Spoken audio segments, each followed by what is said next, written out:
अध्याय 22 है कि नहीं। अध्याय 22 बहुत बड़ा चैप्टर है, काफी दिन से चल रहा है। ठीक है, इससे बड़े बड़े अध्याय भी आने वाले हैं।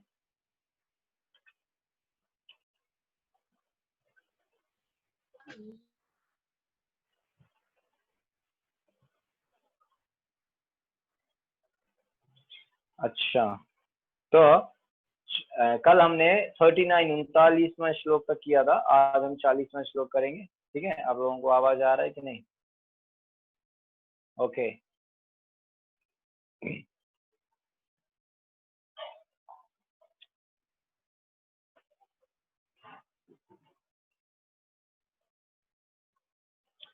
ठीक है, तो कल हमने भगवान के चरणों की सेवा करने का महत्व, भगवान चरण कमलों का गुणगान देखा था कि भगवान के चरण कमलों में सेवा में लगने से, भगवान चरण कमलों सेवा करने से जो है हमारे अंदर जो कर्म करने का, कर्म कांड का या फिर इंद्रिय भोग की जो ग्रंथि है, जो गांठ बंधी हुआ एकदम से खुल जाती है ना। और जैसे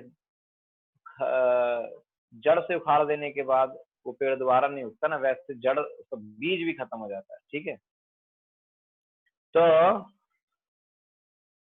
और विधियों से ज्ञान योगी और ये सब लोग उसको नहीं कर पाते, सिर्फ भगवान वासुदेव की भक्ति करने से ही ये संभव है। ठीक है, आज हम देखेंगे कि किस तरीके से भगवान के चरण कमल एक नाव के समान है हमको इस भव सागर से पार करने के लिए। तो ये 39वां और 40वां श्लोक बहुत ही महत्वपूर्ण है। कृच्छोर्महानिह भवार्णवम्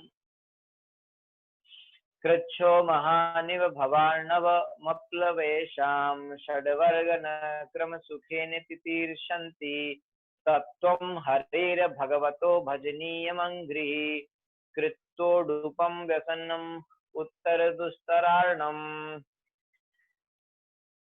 कृच्छ्र कष्टकारक महान अत्यधिक यह यहाँ इस जीवन में भव अर्णवम संसार रूपी समुद्र अपलव ईशाम अभक्तों का जिन्होंने भगवान के चरण कमलों की शरण नहीं ग्रहण की, षटवर्ग छयों इंद्रियां नक्रम मगर असुखीन अत्यंत कठिनाई से तितीर्षन्ति पार करते हैं, अतः तुम हरे भगवान के भगवता परमेश्वर के भजनीयम आराधनी अंगिरम चरण कमल को कृत्वा करके उदुपम नाव व्यसनम सही प्रकार शंकर उत्तर पार को दुस्तर अत्यंत कठिन अर्णम सागर को। ठीक है, 40वां श्लोक है, पेज नंबर है 51। ओके, जिसको नहीं मिला अभी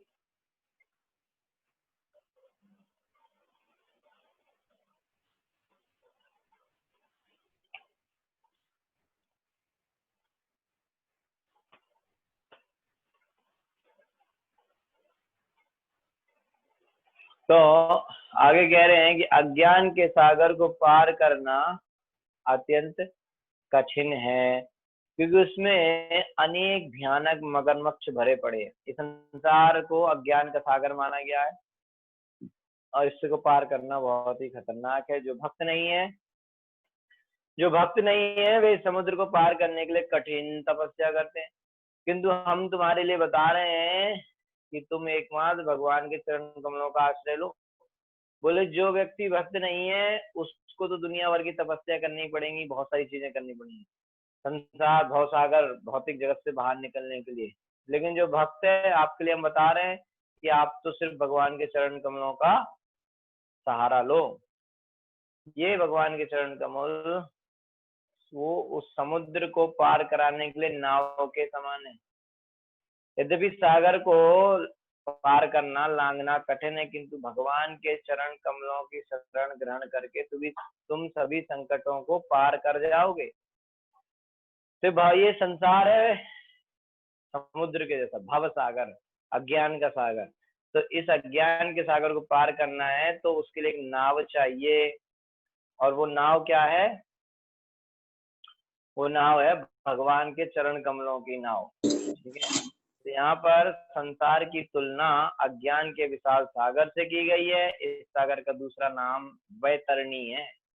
वैतरणी समुद्र कारणाणव है जिसमें असंख्य ब्रह्मांड गेंदों के समान तैर रहे हैं। इस सागर के दूसरी ओर उस पार बैकुंठ का दिव्यलोक है जिसे भगवत गीता में परस्तस्मात् भावोन्यः कहा गया है। ठीक है कि नहीं? ये है भौतिक संसार, इसके ऊपर जाना है, ये बीच में जो है ये है वैतरणी कारणोदक सागर, इसको पार करना है, बहुत बड़ा समुद्र है ये। इस प्रकार इस भौतिक प्रकृति के परे एक निरंतर विद्यमान रहने वाली आध्यात्मिक प्रकृति है। यद्यपि कारणाणों में सारे भौतिक ब्रह्मांड बारंबार विलीन होते रहते हैं, किंतु वैकुंठ लोक आध्यात्मिक होने के कारण कभी भी नष्ट नहीं होते। ये भौतिक जो ब्रह्मांड है ये सब प्रलय के बाद इसी कारण जल में विलीन हो जाएंगे, खत्म हो जाएंगे। लेकिन किसी को ऐसे नहीं सोचना चाहिए कि बैकुंठ भी एक दिन विलीन हो जाएगा। बैकुंठ हमेशा नित्य है और वो कभी विलीन नहीं होता, वो हमेशा बना रहता है। ठीक है, आप बाकी लोगों को म्यूट कर सकते हैं, वहां पे एक ऑप्शन होता है म्यूट ऑल करने का। ठीक है,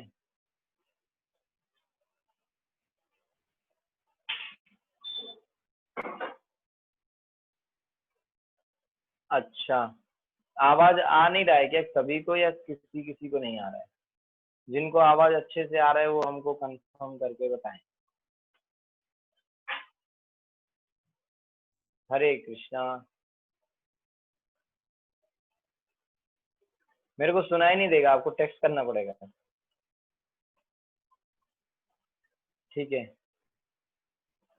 ओके, ठीक है, क्लियर है ना? अच्छा, तो अब अभी आप म्यूट कर सकते हैं, है ना? ओके, तो बैकुंठ लोग आध्यात्मिक होते हैं, वो कभी भी नष्ट नहीं होते, नित्य धाम है, वे नित्य विद्यमान रहते हैं। मनुष्य शरीर धारण करने से जीवात्मा को अज्ञान का सागर, जो यही भौतिक ब्रह्मांड है, पार करके पर व्योम में प्रवेश होने का अवसर प्राप्त होता है। मनुष्य का शरीर मिला है तो इस भौतिक संसार को पार करके, भौतिक सागर को, अज्ञान के सागर को पार करके बाहर निकला जा सकता है, आध्यात्मिक जगत में जाया जा सकता है। यद्यपि अनेक उपायों या नावों से समुद्र पार किया जा सकता है, किंतु कुमारगण राजा को भगवान चरण कमलों की शरण ग्रहण करने की सलाह देते हैं। जैसे मनुष्य किसी अच्छी नाव का सहारा लेना चाहेगा। ठीक है, अच्छा, यद्यपि अनेक बहुत सारी चीजें कर सकते हैं समुद्र को पार, बिल्कुल कुमार क्या बोल रहे हैं कि पार करने का सबसे आसान तरीका है भगवान के चरण कमल रूपी नाव।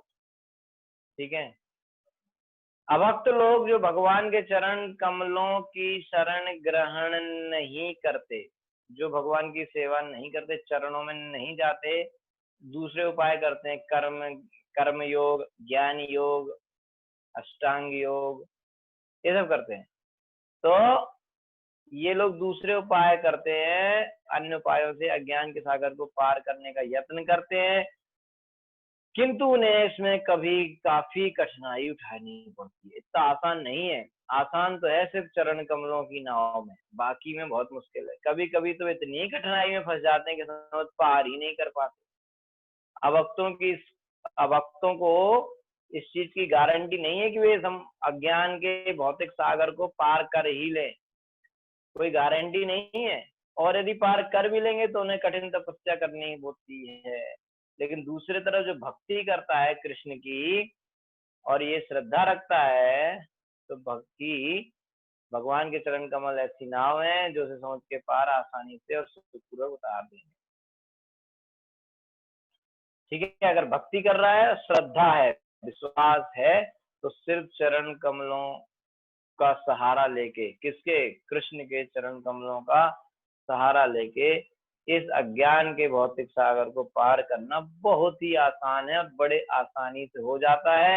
ऐसा भागवत में बताया जा रहा है कि जो व्यक्ति भगवान मुकुंद के चरणों की शरण लेता है, उसके लिए ये संसार, भौतिक संसार रूपी भव सागर, अज्ञान का सागर जो है, ये गाय के बछड़े का जो गड्ढा बनता है ना, गाय के बछड़ा जहाँ पैर रखता है, उस खुर से, गाय के बछड़े के खुर से जो गड्ढा बनता है, उसमें जो पानी भरता है, उस पानी के बराबर है ये पूरा समुद्र, एकदम से पार करके निकल जाएंगे। इसलिए पृथ्वी महाराज, मतलब गाय के बछड़े के खुर से बने हुए गड्ढे में जो पानी भरा है, उसकी तरफ कौन ध्यान देता है चलते हुए, ऐसे ही निकलते जाते हैं। उसमें कोई दिक्कत है क्या उसको पार करने में?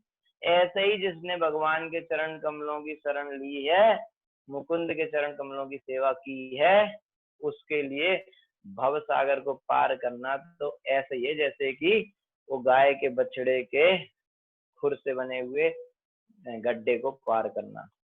ठीक है, इसलिए पृथ्वी महाराज को समस्त संकटों को पार करने के लिए भगवान के चरणारविंद रूपी नाव को ग्रहण करने की सलाह दी गई है।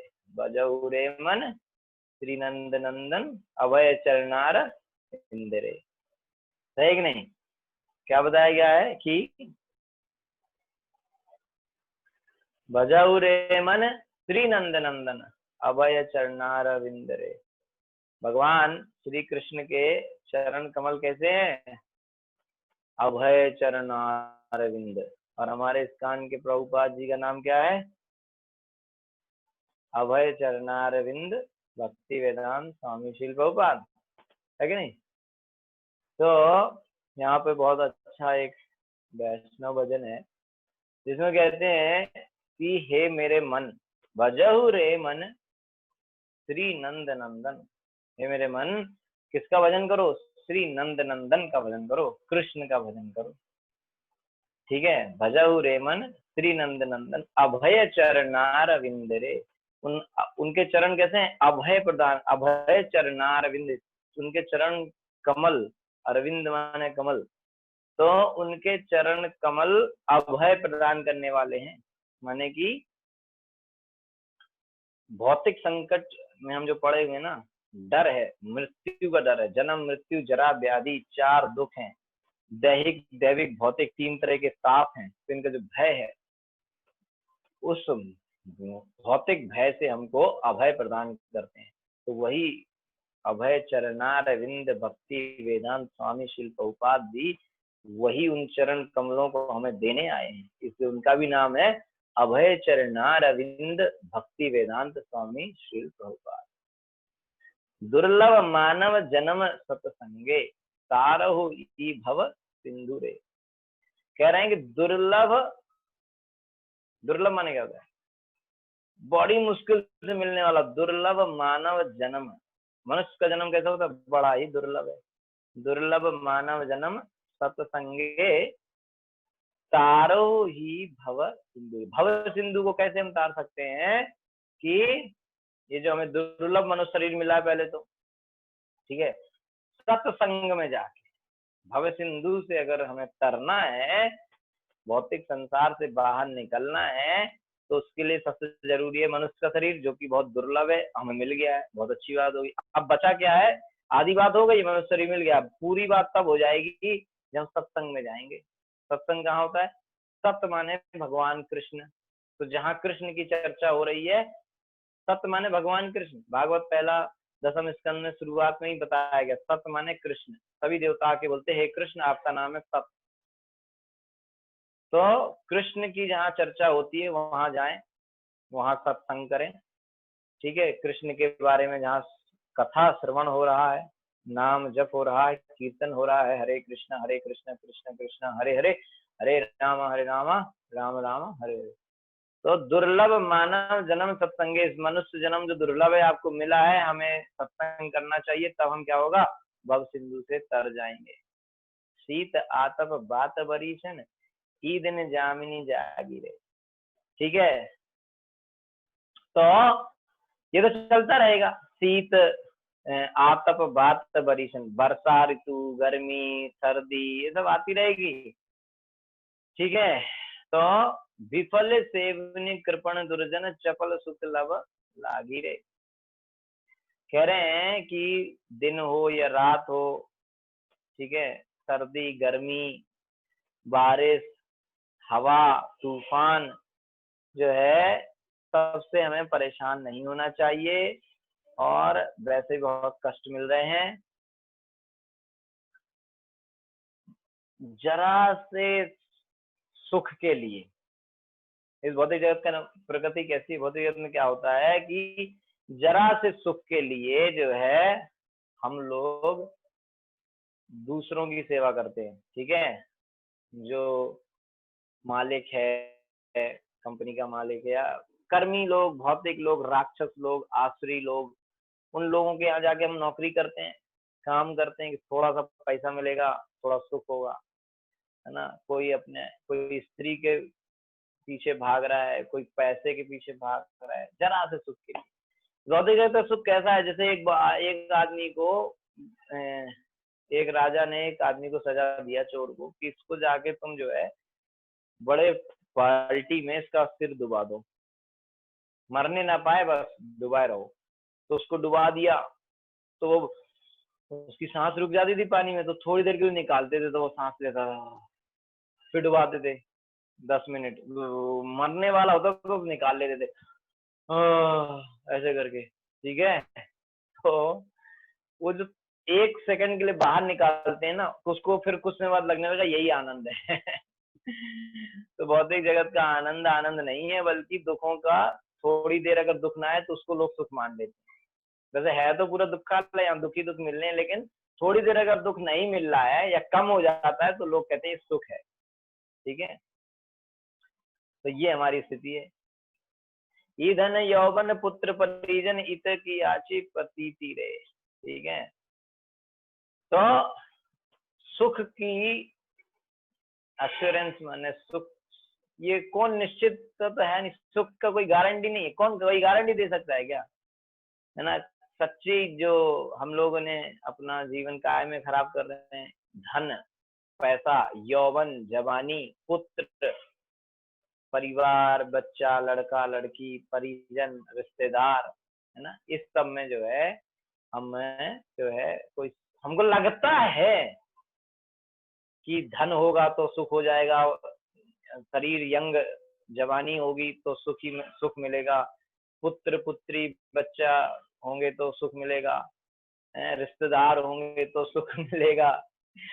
इति की आचे पर तीति रे, कमल दल दल जीवन तलमल भजहूं हरि पद नीति रे। कितनी अच्छी बात कही जा रही है यहाँ पे, कि हमको क्या लगता है कि हमारे रिश्तेदार, हमारे परिवार वाले, ये सब लोग हमें सुख देंगे, लेकिन उसी चक्कर में इनके पीछे पीछे घूमते रहते हैं और हम ये भूल जाते हैं, क्या भूल जाते हैं कि कमल दल जल जीवन तलमल। कमल दल, कमल का पत्ता देगा कि नहीं, उसके ऊपर आपने अगर देखा हो, कमल के पत्ते के ऊपर अगर एक पानी की बूंद पड़ी हो तो वो जरा सी हवा में वो बूंद हिल जाती है ना।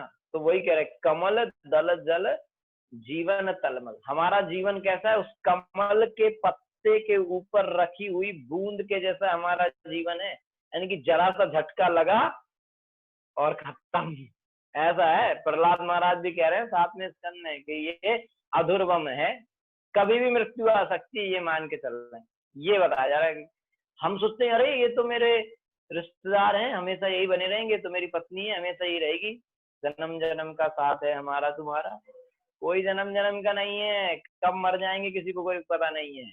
लेकिन इन चक्करों में, घर गृहस्थी, पति पत्नी, लड़का लड़की, रिश्तेदार, समाज, इनके चक्करों में हम ये भूल जा रहे हैं कि हमारा, हमको लग रहा है अरे बच्चे के लिए करना है, बेटे के लिए करना है, बेटी के लिए करना है, पता नहीं किस किस के लिए क्या क्या करना है, लेकिन अपना भरोसा नहीं है। अपना जीवन कैसा है, कमल के पत्ते पे रखी हुई पानी की बूंद जैसा, जरा सी हवा आई खत्म। कमल दल जल जीवन तलमल। ठीक है, भजहूं हरिपद नीति रे। तो हमारे लिए सबसे बढ़िया बात क्या है कि भजहु हरिपद नीति रे। हमको क्या करना चाहिए, भगवान हरि का भजन करना चाहिए और उनके चरणों की सेवा करनी चाहिए। हरिपद, हरि के चरण कमलों की सेवा और उनका गुणगान करना चाहिए। कैसे करें, ये है अब कैसे करें, श्रवण कीर्तन स्मरण वंदन पाद सेवन दास्य रे, पूजन सखीजन आत्मनिवेदन, गोविंद दास अभिलाष। 9 विधियां बताई हैं, प्रहलाद महाराज ने भी वही बताई हैं।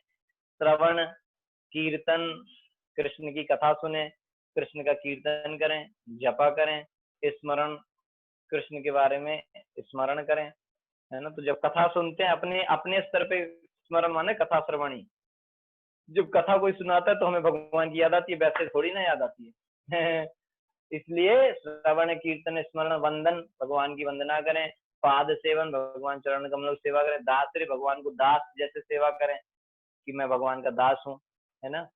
भगवान के मंदिर की सफाई करना, ये सब करना। पूजन सखी जन, पूजा करें कृष्ण की, आरती करना, उनको कपड़े पहनाना, उनको भोग लगाना। सखी जन, उनसे मित्रता जैसा व्यवहार करना। और आत्मनिवेदन, सब कुछ कृष्ण की शरण में सौंप देना, अपना जो कुछ भी है सब कुछ किसको दे देना, कृष्ण को दे देना। ठीक है। मानस देहोगे हो जे कुछ मोर, अर्पीलू तो वह पदे नंद किशोर। भक्तिनाथ ठाकुर कह रहे हैं मानस देहोगे हो, जो कुछ भी मेरे को मिला है, मेरा शरीर, मेरा मन, मानस देहोगे हो, मेरा घर, जो कुछ भी है, जो कुछ अर्पिलू तो वह पदे नंद, सब कुछ है नंद किशोर, सब कुछ तुम्हारे चरणों में सौंप दे रहा हूँ। सर्वस्व तुम्हारे चरणे संप्रिया, सब कुछ तुम्हारे चरणों में सौंप देता हूं मैं। ठीक है। तो इस तरीके से भगवान के चरण कमलों की महिमा को यहाँ पे बहुत अच्छे से प्रभुपाद जी बता रहे हैं कि कुछ नहीं है, न घर है, न रिश्तेदार है, न पति पत्नी बच्चे, कोई नहीं आएगा काम। मृत्यु के समय आप सोच लो कि अगर आपकी पत्नी ने जिंदगी भर आपकी सेवा भी करी है, आपके पति ने आपको खूब सब अच्छे से किया है, परिवार का रिश्तेदार, लेकिन मृत्यु के समय कोई ये नहीं कह सकता कि भैया इनको ना ले जाओ, हमको ले चलो। ठीक है। कमल दल जल जीवन तलमल, इस लाइन को याद रखना हमेशा, है ना। जब मैं शुरू में आया था भक्ति में तो ये लाइन मुझे शुरू में ही पता चल गई थी, इसको मैंने दिमाग में बिठा लिया कि भैया ये बहुत ही बढ़िया बात बोली गई है। कमल दल जल जीवन तलमल, एक झटका लगा, जोर का झटका, और धीरे से साफ। फिर ना वहां माँ है, ना वहां पिता है, ना वहां भाई है, ना बंधु, कोई नहीं है। ठीक है। ना माता, ना पिता, ना भाई, ना बंधु, अगर कोई है तो वो है करुणा सिंधु। ठीक है। और कोई कुछ नहीं करने वाला। इसलिए श्रवण कीर्तन, बस श्रवण कीर्तन अर्चन वंदन पूजन सखीजन, ये 9 विधियां, जिसमें सबसे आसान है श्रवण कीर्तन, सबसे जरूरी है कथा श्रवण, कीर्तन, जपा। ठीक है। तो इसलिए पृथ्वी महाराज को क्या सलाह दी जा रही है कि भगवान के चरण कमलों के रूपी नाव को ग्रहण करो। ब्रह्मांड के घातक तत्वों की तुलना समुद्री मगरों से की गई है। कोई भले ही कितना कुशल तैराक क्यों ना हो, किंतु उस पर यदि मगरमच्छ आक्रमण कर दे तो वह बच नहीं पाता। भाई कोई क्या है, हमें नाव नहीं चाहिए, हम तो तैर के चले जाएंगे, समुद्र पार कर लेंगे। तैर के समुद्र नहीं पार किया जाता, और करने की कोशिश करोगे तो समुद्र में बड़े बड़े मगरमच्छ खा जाएंगे कच्चा रोस्ट भी नहीं करेंगे। ठीक है। मगरमच्छ को प्रेशर कुकर की जरूरत नहीं होती, ऐसे ही खा लेता है, समझे। तो कभी कभी देखा जाता है कि अनेक तथाकथित स्वामी तथा योगी अपने आप को विज्ञापित करते हैं कि विज्ञान को सागर को पार कर सकते हैं, अन्य को पार कराने में सहायता कर सकते हैं, किंतु वास्तव में वे अपनी ही इंद्रियों के शिकार होते हैं। अपने अनुयायियों को अज्ञान रूपी समुद्र को पार कराना तो दूर रहा, ऐसे योगी तथा स्वामी स्त्री रूपी माया के शिकार हो जाते हैं और उस समुद्र के मगरों द्वारा निगल लिए जाते हैं। कुछ लोग कहते हैं कि भगवान की जरूरत नहीं, मैं तुमको पार कराऊंगा, भगवान की कोई जरूरत नहीं। ऐसे भी कुछ बाबा हैं, कहते मैं ही सब कुछ हूँ। ऐसे लोग कुछ नहीं है, उनको भी वो मगर खा जाएगा और उनके शिष्यों को भी खा जाएगा, यानी कि वो भी नरक जाएगा और उसके शिष्य भी नरक जाएंगे। ठीक है। तो जो गुरु है वो प्रमाणिक होना चाहिए, शुद्ध वैष्णव होना चाहिए। ठीक है। इसलिए प्रभुपाद जी शुद्ध वैष्णव है, परमहंस हैं, बिल्कुल भगवान के साक्षात ब्रह्म परंपरा में आए हुए हैं। तो उनकी पुस्तकों में जो ज्ञान दिया है हम उसको पढ़ते हैं, उससे ही हम लोग भगवत भक्ति में आगे बढ़ते हैं। ठीक है। तो इस तरीके से भगवान के चरण कमलों को जितना कहें उतना कम है। ठीक है ना। भगवान के चरण कमलों का जितना गुणगान करें उतना ही कम है। भगवान के चरण कमलों को जो धुलता है, जो पानी भगवान चरण कमलों को धुला, और पानी जो आया उस पानी को भगवान शिव अपनी जटाओं में अपने सिर पे धारण करते हैं, वो गंगा जी हैं। भगवान कोई ऐसे ही नहीं किसी के पैरों के धोवन को सिर पे रखता है, शिव जी उसको अपने सिर पे धारण करते हैं हमेशा, गंगा को। और वो गंगा भाई साधारण व्यक्ति का किसी का पैर धुले तो वो गंदगी होती है ना। और भगवान का पैर धुल के पानी आया तो गंगा है, और वो गंगा त्रिभुवन पावनी, तीनों लोकों को पवित्र करती है वो गंगा। और है क्या, वो भगवान के चरणों का धोवन। तो उन भगवान की महिमा क्या कहें कि जिनके चरणों का धोवन ही खाली तीनों लोकों को पवित्र कर रहा है, उनके चरणों का धोवन, तो उनकी स्वयं की महिमा क्या होगी, सोचने वाली बात है। सारी दुनिया जिन लक्ष्मी के पीछे भाग रही है कि लक्ष्मी मिल जाए, लक्ष्मी मिल जाए, सारी दुनिया उस लक्ष्मी के पीछे है। और वो लक्ष्मी उन भगवान के चरण कमलों को जो है मसाज करती हैं, उन चरण कमलों को वो लक्ष्मी जी उन बड़े बड़े संसार के बड़े बड़े लखपति, करोड़पति, अरबपति, वो जो है लक्ष्मी की पूजा कर रहे हैं कि लक्ष्मी मिल जाए। लेकिन वो लक्ष्मी उन भगवान मुकुंद के चरणों को अपने वक्षस्थल पे लगा के बैठती हैं, उनकी सेवा करती हैं, उनकी मसाज करती हैं।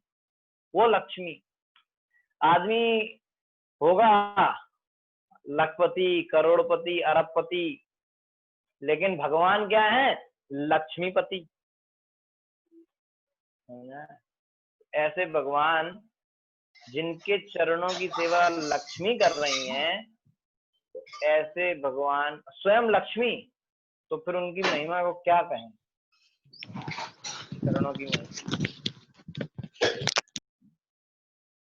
स्वयं ब्रह्मा विष्णु शिव जिन मुकुंद के चरणों की सेवा कर रहे हैं, उन चरणों की हम क्या गुणगान करें। ठीक है, वही चरण कमल जो है भगवान कहते हैं कि जो मेरी भक्ति करता है मैं उसको दे देता हूँ, उसको मैं अपने चरण कमल दे देता हूँ, है ना। और दुनिया भाग रही है लक्ष्मी के पीछे, लक्ष्मी उनके चरणों की सेवा कर रही है। तो भगवान के चरणों पे ध्यान लगाने से सारी भौतिक इच्छाएं खत्म हो जाती, ठीक है। गोपियां कहती हैं, अब भगवान के चरणों का इतने कोमल है, भगवान के चरण इतने कोमल है ना, कि गोपियां जब ये ध्यान करती हैं कि वृंदावन में जब गाय चराने जाते हैं कृष्ण, तो गाय चराते हैं तो गाय चराने वाला पीछे रहता है और गाय आगे रहती हैं। तो गाय आगे आगे जाती हैं, बछड़े गाय आगे आगे जाती हैं, और भगवान पीछे जाते हैं चराते हुए। तो भगवान की गायें और बछड़े उस आगे जा जाके घास को चरते हैं। जैसे घास सॉफ्ट होती है, पर अगर उसको जब कोई ऊपर से जब बछड़े या गाय उसको खाती है तो उसमें नुकीला सा हो जाता है ना। तो गोपियां सोचती हैं कि भगवान के इतने जो चरण हैं इतने कोमल हैं, कैसे चलते होंगे उस नुकीली घास पर। नुकीली कुछ ऐसी नहीं, पर भगवान चरण इतने कोमल हैं कि वो उनको चुभती होगी, ये गोपियां सोच रही हैं। घास तो सॉफ्ट होती है, साधारण आपको नहीं पता चलेगा कि वो चुभ रही है क्या है, लेकिन भगवान के चरण इतने सॉफ्ट है, इतने मुलायम है कि जब वो गोपियां करेंगे उस पर चलते होंगे तो उनको चुभती होगी।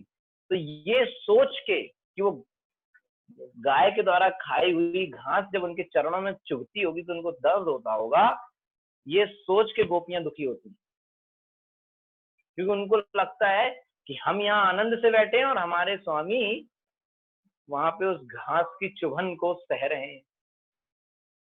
इसलिए जब गोपियां उनको मिलती हैं तो भगवान के चरणों को गोपियां अपने वक्ष स्थल पर लगाती हैं, तो वो अपने वक्ष स्थल पर कुमकुम और चंदन का लेप करती हैं और फिर उस पर भगवान के चरण कमलों को रखती हैं और कहती हैं कि भगवान आप हमें क्षमा करें क्योंकि हमारा वक्ष स्थल बहुत कठोर है, तो आपके चरण कमल चुभते हों, आपके चरण कमल को कष्ट होगा।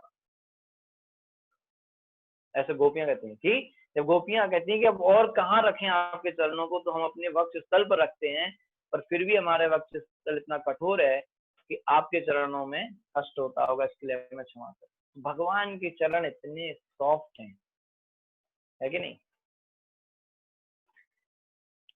भगवान जब श्री रामचंद्र माता सीता को ब्याह करके लेके आए, तो माता कौशल्या और बाकी माताओं ने सीता जी के लिए बहुत अच्छा इंतजाम किया। तो सबको पता था सीता माता सुकुमारी हैं, बहुत उनके चरण बहुत सॉफ्ट है, मुलायम है, तो उनको कोई कष्ट नहीं होना चाहिए। नई नवेली बहू है, उनको कोई कष्ट नहीं होना चाहिए, इसलिए जब वो महल में आए तो उनको हर चीज अच्छी रहनी चाहिए। तो उन्होंने क्या किया कि महल के सभी जगह में दरवाजे, गैलरी, हर जगह पे जो है 8-10 फुट मोटा कमल का पराग बिछवाया। कमल ही मुलायम होता है, फिर उसकी पत्तियां और मुलायम, लेकिन वो भी नहीं, पत्तियां नहीं, कमल के पराग, सिर्फ पराग को ले लेके बिछवाया गया। और कितना मोटा लेयर बनाया गया, कितनी मोटी परत बनी, 10 फुट का परत बिछा दिया गया। कमल के पराग डाल डाल के 10 फुट की परत बिछा दी गई। और फिर सीता माता आई, उस पे पैर रख के आई। ऐसे बहू का स्वागत हुआ है वहां पे, ठीक है? आजकल के लोगों को सीखना चाहिए बहू का स्वागत कैसे करते हैं, है कि नहीं?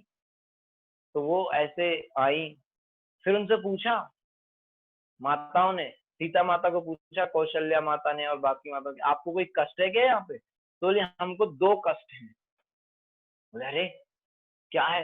बोले पहला कष्ट ये है कि ये जो दासियां हैं इनकी नजर मुझे चुभती है, और दूसरा कष्ट है कि आपके घर का ये फ्लोर है ना बहुत हार्ड है। अरे यार, अरे भैया कमल के पराग बिछवाया गया है, वो भी 10 फुट मोटा, और माता सीता कहती है कि चुभ रहा है मेरे पैर में। तो कौशल्या माता ने बोला ये दासियों की नजर इनको चुभ रही है, इसका तो समाधान है भैया, पर्दे लगवा देंगे, दासियों को मना कर देंगे, सीता माता की तरफ नहीं देखना है। लेकिन ये अब हर्ष और क्या करें, कमल के पराग से मुलायम और क्या है, और वो भी हमने तब मोटा बिछवाया है।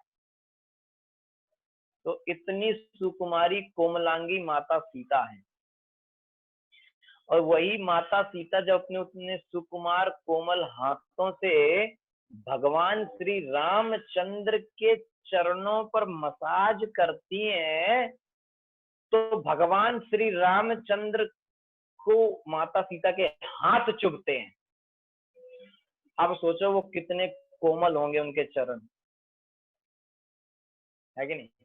तो इस तरीके से भगवान श्री राम, श्री कृष्ण, उनके चरणों की महिमा जितनी कहें उतनी कम है। स्वयं माता लक्ष्मी जिनकी सेवा कर रही हैं, उसके बारे में हम क्या कह सकते हैं?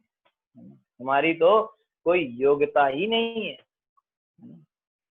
तो इस तरीके से भगवान के चरण कमलों का हमको ध्यान करना चाहिए, उनके शरण लेना चाहिए, क्योंकि वो एक नाव के समान है, हमको इस भव सागर से पार करा सकते हैं। हरे कृष्ण। ठीक है, 41वां श्लोक करेंगे। 41 से 48 तक पृथु महाराज जो है, अब कुमारों ने पृथु महाराज को शिक्षा दे दी है। शिक्षा में अंत में यही बताया गया कि भगवान के चरणों की सेवा करो, श्रवण कीर्तन करो। ठीक है, अब 41 से 48 जो है 8 श्लोकों में पृथु महाराज कुमारों की उनको धन्यवाद कहेंगे, उनकी तारीफ करेंगे, उनकी बड़ाई करेंगे। ठीक है, ग्लोरिफिकेशन करेंगे। तो इसको हम अभी ये डिस्कनेक्ट हो जाएगा, उसके बाद हम इसको करते हैं। तो आप इसको डिस्कनेक्ट कर सकते हैं, आप सब लोग फिर से ज्वाइन कर सकते हैं। हरे कृष्णा।